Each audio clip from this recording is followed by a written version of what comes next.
So good day everyone. No? So my name is Erjan de la Peña Blawin. So today, I will discuss four topic no, but first I will discuss a basic operational with function.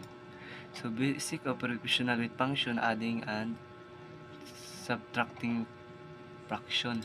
So make the same denominator. Dapat ang denominator is same. So first is ang 1 over 4 plus 1 half equals, dapat yung denominator din no, kasi same sila, dapat same no, mo siyang i-change na siya into 4, so i-plus na siya. 1 plus 2 is 3, mo siya ang copy ang denominator, so mo siya copy ang denominator, mo siya 3 over 4. Ang second is multiplying fractions. So multiplying factor is straight cross na siya no, so 2 times 3 is 6, 3 times 4 is 12, so i-divide na nato siya no. 6 divided by 12 is 1 over 2, so 1 half.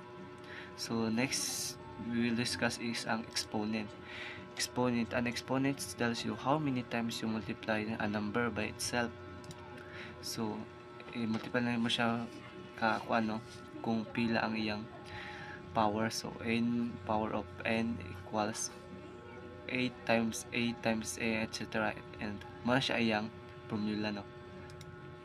So ang a mo siya ang base, ang a is mo siya ang exponent, mo siya ang power. So example is 2 power of 3. So i-multiply mo siya ka 3 no, ang 2. So 2 times 2 times 2 equals 8. So next is ang remainder theorem.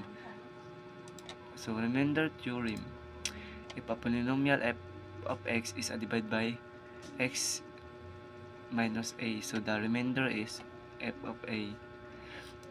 Okay, so example, if f of x equal x squared plus x cubed minus 4x squared plus 5x minus 2. So ang kanang x, change na siya nimo into 2, mana siya change na siya nimo into 2.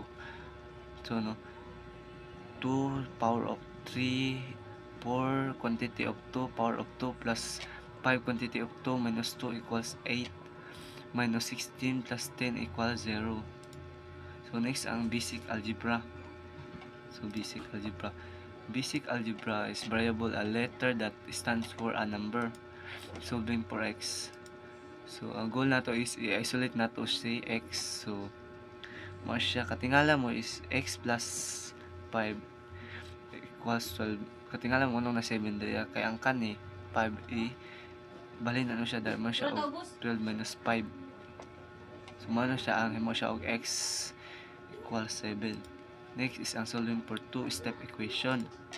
So example ani is 3x minus 4. 3x minus 4, ang kaning 4 bali na siya dali, i-plus na mo siya, ma-plus na siya, mo siyang 11 plus 4, mo siya 12 ay 15. So mo siya copy ng 3, kani ma-cancel na ning 3 kay i-divide mo nimo siya sa 15. So 15 divide 3, mo siya og 5x equals 5 no. So that's all no, thank you.